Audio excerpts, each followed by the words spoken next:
Hola, hola amigos de País Lobo, Radio Mía y Radio La Mega. Soy Rocío Gambre y esto es un nuevo Política Podcast. El día de hoy, como el lunes fue feriado, tenemos a Alicia Esperina y Héctor Maturana juntitos. ¿Cómo están? Hola, súper bien. Oye, se está terminando junio y viene julio con todos sus memes. Sí, hola, supe igual, muy bien, pero rápido el año, muy rápido. Y también con eh, mucho entorno político y climatológico difícil. Pero con lo nuestro. Así es, y porque han pasado bastantes cosas, tenemos nuevamente CADEM, que nosotros siempre los días lunes junto a Alicia Esperina la analizamos. El día de hoy vamos a tomar esos datos, pero vamos a hablar de lo que está más contingente también, que es el caso Democracia Viva y todo lo que está salpicando Revolución Democrática, uno de los partidos más importantes del gobierno, y también vamos a hacer un poquito de análisis de la gestión que tuvo el gobierno para el enfrentamiento de esta crisis. Queridos contertulios, les parto diciendo que bajó 2 puntitos el presidente Boric, tiene 28% aprobación, se mantiene en un 65% la desaprobación. ¿Qué les parece? Yo creo que se esperaba que bajase más debido a los escándalos que hubo esta semana, bastante fuerte, bastante contundente y bastante transversal la condena a los actos. Y podemos decir que ya se gastó todo el capital político que había tenido el producto de la cuenta pública, que donde de 41% de aprobación bajó a 28%. Eso no. Pero no lo agarró tanto, ¿ah? Porque 50% nada más declara que conocía el caso, querido Héctor. Sí, no, y lo otro yo creo que falta esta semana que viene como, recuerda, justamente la encuesta no es hasta el día domingo, o sea, se publica el domingo o lunes en la mañana, por tanto, claro, tiene un rezago y hay cosas que pasaron esos últimos 3, 4 días de semana que van a afectar a esta encuesta, al espacio de credibilidad del presidente. Como dice bien Alicia, se está reduciendo, pero quiero ver el efecto real. Yo no sé si ha podido, y bueno, evidentemente no ha resuelto bien el gobierno la crisis que tuvo, ni el tema de los desastres naturales y también el tema político. Entonces, en esa falta de resolución es que le está impactando el presidente. Claro, entonces yo creo que ahí se demoraba un poquito y las repercusiones las vamos a ver durante la academia de esta semana respecto al caso Democracia Viva y a la forma en la cual el gobierno enfrentó la lluvia finalmente y todo lo que pasó el fin de semana, porque eso tampoco estuvo consagrado. ¿Ustedes cómo vieron que estuvo el gobierno en enfrentar esta tempestad?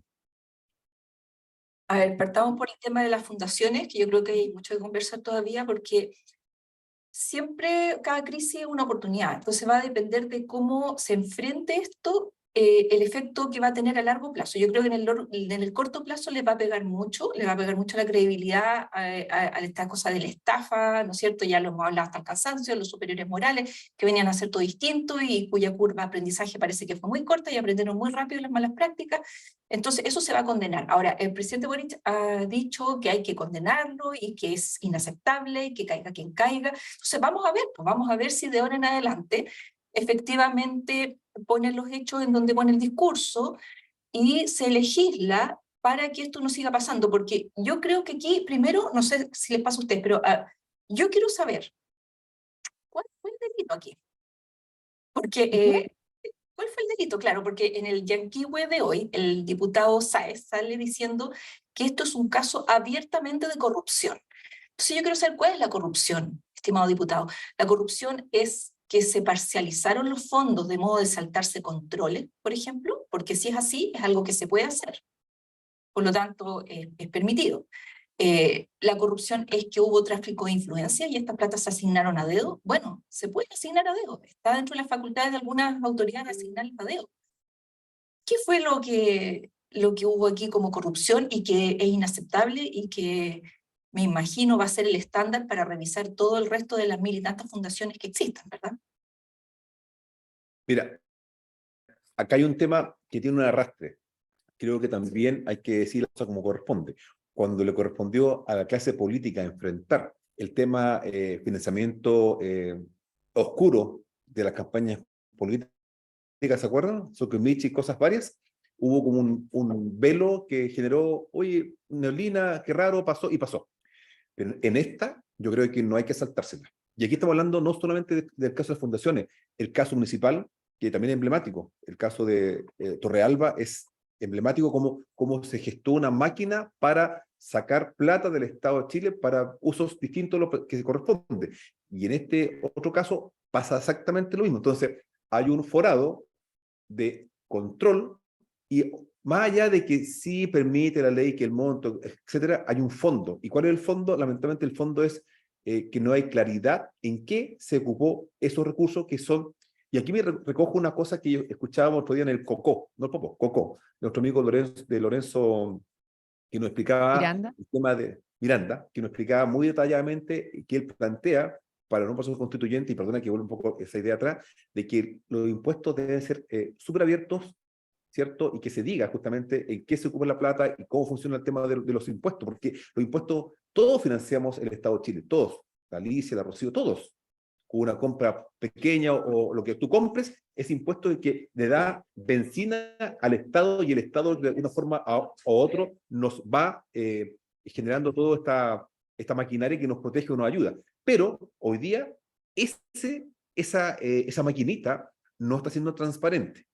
Hay que abordarla. Y aquí sumo dos temas más. Uno, el caso que esta semana ya se publica la ley de cuello y corbata, que es un cambio en la legislación chilena respecto a los castigos para para personas que cometen delitos vinculados a ese ámbito. Ya eso está listo. Y segundo, el ex fiscal famoso Carlos Gajardo hizo una carta al Mercurio donde también plantea algunas ideas para poder evitar y cerrar algunas puertas que son motivo de eludir los controles o que la plata se vaya oscureciendo. Y la idea no, es al revés. ¿Cómo hacemos la plata más transparente de nuestros impuestos que financian el Estado de Chile? Sí, es bien interesante aquí el tema. Yo creo que hay que ir separando la paja del trigo. Yo soy una fiel convencida que la sociedad civil tiene que participar dentro de, a mí me gusta el sistema de fundaciones, pero no me gusta que las rendiciones sean tan malas. ¿A qué voy? Tenemos casos grandes donde son un montón de dineros, como lo que estamos hablando de Democracia Viva, que no sabemos cuánto es, en qué se gastó, de qué forma se gastó, que hasta el momento hay un 3% solamente rendido y tienen que haber controles de fiscalización. No me complica tanto, la verdad, que esté asociado a un partido político en el sentido si es que se está haciendo buen trabajo. Saben que las personas que están en partido político son personas también. Y si les interesa el tema social y utilizan fundaciones efectivamente para hacer un trabajo social, me parece correcto. Yo no soy de Revolución Democrática, pero sí estoy de acuerdo, por ejemplo, si ellos efectivamente, porque hay otra fundación que está también en el ojo del huracán que se llama Urbanismo Social, que es una fundación que lleva mucho tiempo trabajando en este tema y que ellos efectivamente están haciendo trabajo a nivel de campamentos, o sea, están haciendo cierto trabajo. Yo no he visto ningún documento tampoco al respecto, pero sí hay fundaciones y fundaciones. Hay algunos que los hacen bien y otros que los hacen mal. El tema aquí está en cómo tú lo regulas y cómo lo haces más transparente. Yo en eso estoy de acuerdo con lo que dices, querido Héctor, con el tema del fiscal, de cómo estamos haciendo esas rendiciones y cómo estamos haciendo esas asignaciones de dinero, porque es mucha plata la que se está asignando. Y si tomamos en cuenta que aunque no avancemos en una reforma tributaria, sí tenemos un royalty que va a empezar a asignar más fondos todavía, cómo esas asignaciones de fondos se están dando. Y a eso voy, desde lo macro a lo micro, porque por ejemplo acá tenemos juntas de vecinos, ¿ya? Y aquí en Osorno nos llegó por debajo una acusación también, que están investigando, donde hay ciertos dirigentes que tampoco están haciendo sus rendiciones correctamente, ni siquiera a sus propias directivas. Entonces, esto se ve a nivel general y cómo nosotros, no solamente a nivel de fundiciones, sino cómo la sociedad civil está haciendo uso de esas platas. Es importante que seamos súper claros y súper honestos en la forma en la que se están utilizando esos recursos, porque todos sabemos que las cuentas claras conservan la amistad. Entonces yo iría por ese lado. O sea, no, creo que es súper necesario que tengamos los mecanismos de control y fiscalización y de asignación de los recursos, pero no me iría en la casa de brujas de que esto dejara de existir. Porque ¿cuál es la alternativa? ¿Qué alternativa nos vamos quedando? No queda ninguna. Porque el gobierno no está haciendo buen uso, porque las municipalidades tenemos estos problemas, porque las corporaciones, porque las fundaciones y porque los empresarios. Entonces, ¿qué? ¿Cada uno se vela por sí mismo? Sabes que para mí no es suficiente el tema de las rendiciones, porque efectivamente quizás tú puedes entrar a una página web y puedes ver y te van a decir, mira, se gastaron 25 millones en una charla, se gastaron 30 millones, no sé qué, pero es que, ¿qué tiene que ver ir a hacer una charla, un campamento con superar la pobreza, con que evitar que siga habiendo déficit habitacional? Entonces, son cosas que van más allá. Yo creo que va como en el objetivo del ministerio, porque yo tengo la... yo tengo como casi la convicción ya de que muchas de estas personas se deben haber sorprendido y haber dicho, pero ¿por qué no están cuestionando si esto es algo que nosotros hacíamos a vista y paciencia a todo el mundo? Las platas se transferían, como dices tú, llevamos un montón de años haciendo esto. Ojo, un montón de años haciendo esto no es garantía de nada. No olvidemos que Torrealba estaba como 15 años y no fue garantía de nada. Entonces, Pero ahí, Alicia, ahí no estoy de acuerdo contigo en dos cosas. Una, que yo dije en la forma en la que asignamos los sueldos. No estoy hablando solamente de que cómo tú los rindes, sino también en cómo los asignas. Y la forma de rendición también tiene un componente de fiscalización de atingencia de los recursos entregados. pero ahí tengo un matiz, porque ¿quién fiscaliza? Si estamos viendo, por ejemplo, en Antofagasta, que quizás los mismos que tenían que fiscalizar son los amigos y que prestaba, era toda una maraña más enredada que una madeja de virutilla la cosa. Entonces, cuando tú tratas de ver que está todo ligado, no me basta con que haya un control, porque el control puede tener un conflicto de interés tremendo. Entonces, ¿cómo hacemos para que efectivamente sigan existiendo fundaciones que hacen las pegas, que colaboran, que ayudan? Pero es Pero que, Alicia, ahí estás mezclando dos cosas nuevamente.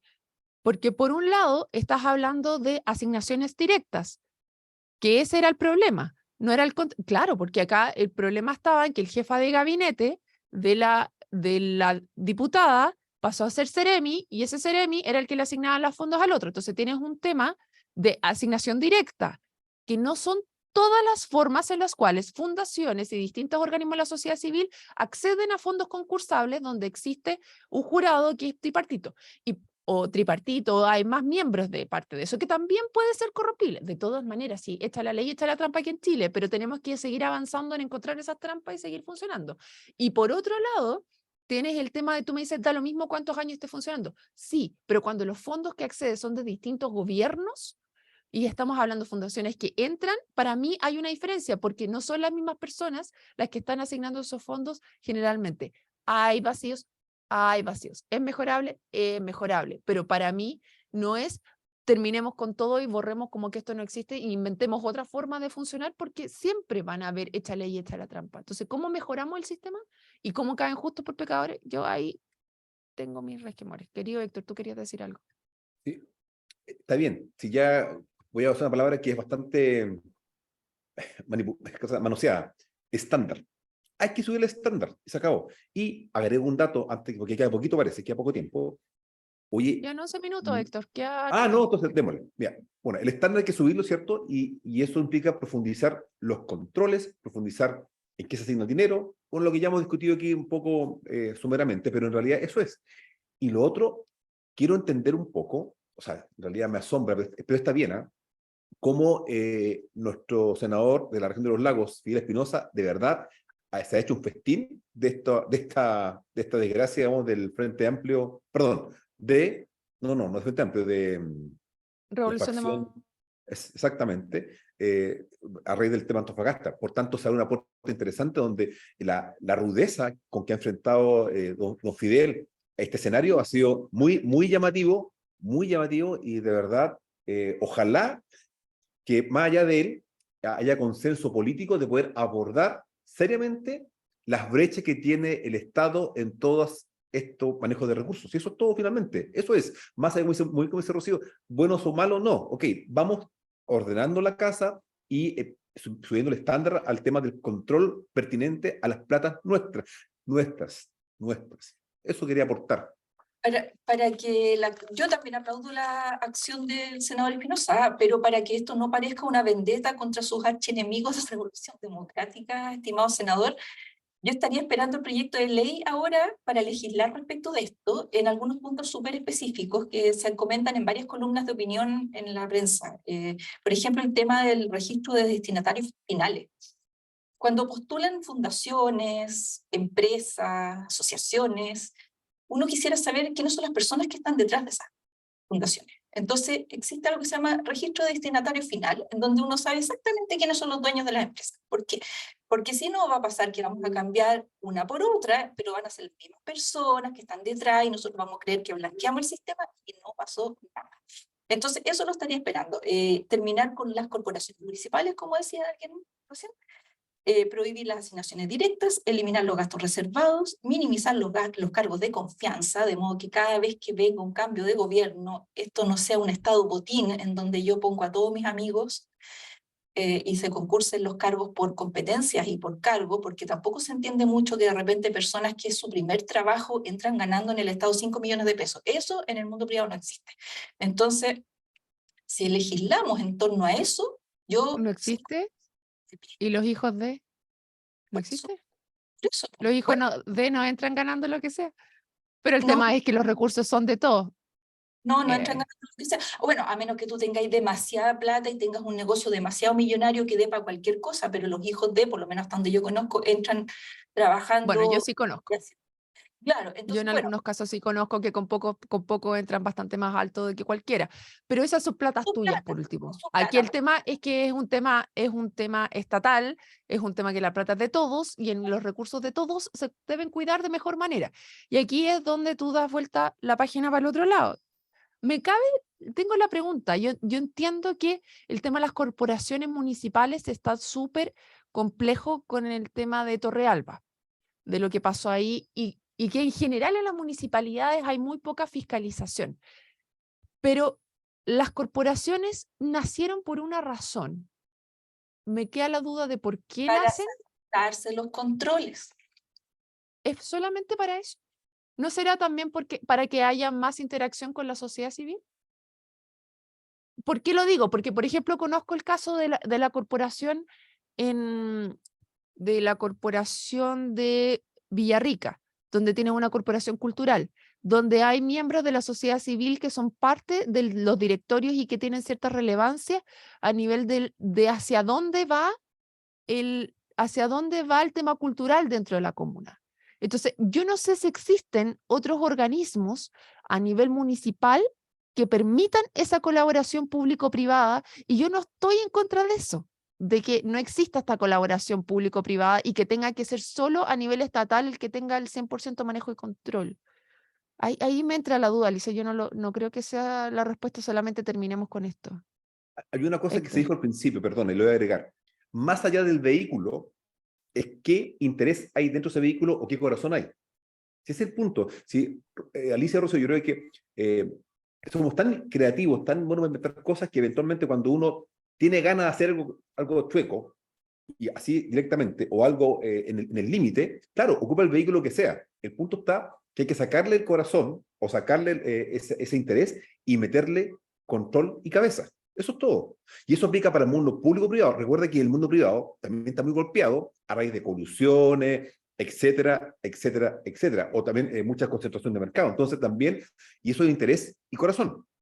Entonces, la idea es que también en el mundo privado y público saquemos ese factor y metamos razón y cuidar a las personas, a todos nosotros. Obviamente uno cuando se habla de sociedad civil, correcto, cómo la sociedad civil se autogobierna vía un Estado y se entregan recursos, y también esa sociedad civil que está siendo parte de un mercado, y digo mercado duramente porque somos parte de un mercado en nuestra sociedad occidental, donde también debemos ser protegidos de los embates del privado, porque el privado cuando se pasa de rosca, de verdad que pasa por arriba de todo el resto. Entonces hay que buscar esos equilibrios que están basados en razón, control, transparencia para ambas líneas, pero cuidado con el vehículo. Puede ser cualquier vehículo, pero si la persona tiene intereses poco adecuados moralmente, va a pasar por arriba, por donde sea. Pero, a ver, le estamos pidiendo al poder político que establezca sanciones más altas para algo que están aprovechando ellos. Como un poquito ingenuo, ¿no es cierto? Oye, ¿y no será al revés de que tenemos un problema de cómo creamos a los políticos, que estamos dejando abiertas estas cosas? Porque si estamos cerrando todas las llaves, ¿a qué le estamos abriendo la puerta? Porque si nos fijamos en un caso, por ejemplo, ay, me siento tan rara hablando con esto, pero espérame, ya, que estaba con los audífonos puestos porque se me había metido un pito, queridos auditores, pero ¿qué es lo que pasa? Que ¿cómo estamos haciendo políticos en Chile hoy en día? ¿De dónde vienen estos políticos? ¿De dónde vienen las personas que toman los cargos de poder? ¿Cómo los creamos? ¿Tenemos posibilidad de tener personas que puedan hacerse cargo de esto? ¿Por qué lo digo?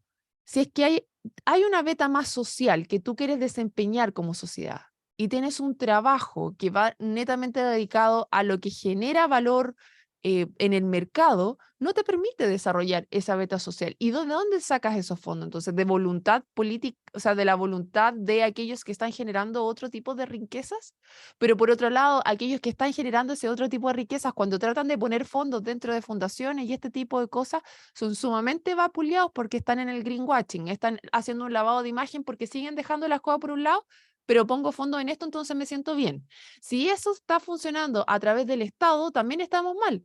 Si tenemos fundaciones que están trabajando y tratando de hacerse cargo de un tema en particular, y obviamente de ahí hay personas que tienen cierta sensibilidad social, que se van a meter a la política después, también está mal. Entonces, dígame, queridos ciudadanos, queridos contertulios, ¿de a dónde se puede hacer una persona que tiene un sentido social y se dedica a eso? Porque aparte de hacerte cargo de tu familia y de mil otras cosas, ¿cómo lo haces? Si te quieres dedicar efectivamente a la política porque tiene sentido de superhéroe y que debes venir a resolver los problemas. ¿De dónde lo saca? A ¿Nos ver, estamos haciendo cargo de eso como sociedad? es que yo creo que tenemos mal, no sé, yo creo que las personas que están en política no tienen por qué ser superhéroes, tienen que ser su pega y hacerla bien. Y si ellos se metieron y dijeron, mira, mi interés es acabar con la pobreza, perfecto, ¿dónde está el plan? ¿Dónde está el proyecto? ¿Cómo vamos a acabar por la pobreza? Pero Porque yo lo estamos que dando los espacios, Alicia, para poder entregar porque estás pidiendo que una persona diga un plan para poder desarrollarlo. ¿En qué minuto esa persona desarrolla ese plan? ¿Cómo lo hace? esa misma fundación, si yo no digo que esté mal, Rocío, si lo que yo digo es las personas que aprovechan esto para enriquecerse ellos y el problema mediana es solamente un vehículo, o es un medio, es una fachada para desviar plata para un Ok, sueldo. Te digo yo que yo me lo hago, yo me lo establezco, yo lo pongo, yo digo 5 millones de pesos. Entonces al final yo digo, estoy haciendo negocio con la pobreza y más encima con la pobreza, con lo más triste. estoy de acuerdo, pero eso es asignación de fondo entonces, po. Es lo Por que eso te decía, cómo tú accedes a los fondos, cómo los fiscalizas que se ocuparon en las cosas que se dijeron que se iban a ocupar. Y por otro, queridos contertulios, queridos auditores, ¿cuánto tiene que ganar una persona que está interesada en resolver la pobreza? ¿Tiene que ser pobre también para resolverla? Entonces, no, pero ahí una es que distorsión. por eso te digo, yo no estoy diciendo que gane 5, estoy haciendo la pregunta. ¿Cuánto tiene que ganar una persona que quiere dedicar a resolver la pobreza y de qué encuentre una fórmula para hacerlo o pueda tener un camino para poder desarrollar eso? ¿Estamos haciendo eso en alguna parte dentro de la sociedad? ¿Formando políticos nuestros? ¿O se ¿Los forman así? partidos están trabajando también para eso? Otra pregunta, ¿los partidos están trabajando seriamente para poder incorporar a la juventud formando gente que se involucre en política? En general, lo Bueno, digo, eso es yo no he interesante, visto, porque no he visto eso. eso quería, eso, querido Héctor, es súper interesante porque ahí supuestamente están los fondos que van a los partidos políticos y tienen una rendición que cada vez es más importante por parte del CERVEL, donde efectivamente los partidos políticos debieran ser aquellos que están formando ese camino para adelante. ¿Existen recursos suficientes para poder hacer eso? ¿Cómo? Y si fuesen estos organismos, y aquí me voy a la academia, resulta que están todos en rojo. No se están haciendo cargo de hacer eso porque si lo ven, todos están con aprobaciones, o sea, desaprobación muchísimo más amplia que las aprobaciones que tenemos. Entonces, el problema estaría ahí en que más que fundaciones tenemos los partidos políticos que están vapuleados. Pero si ya en general los partidos políticos están vapuleados, ¿cómo entras también dentro de poblaciones? ¿Cómo entras a trabajar con la gente? Porque si dices que vienes de un partido político, inmediatamente se te cierran todas las puertas. Tampoco puedes entrar. ¿Se lo ganaron? Probablemente sí, con justa razón. ¿Y por qué? Y aquí era donde quería hacer mi pequeña reflexión sobre el manejo de la crisis que tuvimos. Porque se dice que no te puedes hacer cargo en general de cómo se están haciendo que todos los gobiernos se sacan rojo frente a las fuerzas de la naturaleza. Pero ¿sabes qué? yo lo que recuerdo del manejo de la exconcertación a nivel de crisis era pésimo. El manejo que tuvo la presidenta Bachelet en particular para el caso del tsunami fue terrible. Y lamentablemente aquí yo sí quiero decir que Piñera sí tenía un manejo de crisis muchísimo mejor de lo que tuvieron cualquiera de los otros exconcertaciones también. Entonces, aquí cuando la Lisa me tira los años encima y me dice que solamente son los años, yo le digo, ojo, pero estos que tenían más años también, yo no estoy de acuerdo que lo hayan hecho también los exconcertación, solamente. ¿No? Me saqué el gustito. Les doy su minutito para que tienen su punto, para que cerremos el programa. A ver, Ojalá que... gestiones hacer y no decir, y yo creo que tenemos un gobierno que es muy bueno para el verso, pero es muy malo para la ejecución. Así que eso nomás les digo, nada más. Breve, ojalá que este punto de inflexión político logremos encontrar el camino respecto al que es control de nuestros recursos estatales, que están financiados por todos nosotros. Esa es una oportunidad importante y se tiene que aprovechar. Y si no, vamos a perder 10 años más, que ya pasó con Sukimich, lamentablemente. Así es tremenda oportunidad, estamos enfrentados a un momento de crisis, sin duda nos dan oportunidades de seguir avanzando y ir viendo qué es lo que se puede ir mejorando. Ya, chiquillos, Alicia Esperina, Héctor Maturana y a todos los que se sumaron hoy, los invitamos mañana a otro Política Podcast. Chao, chao. Chao. Un abrazo.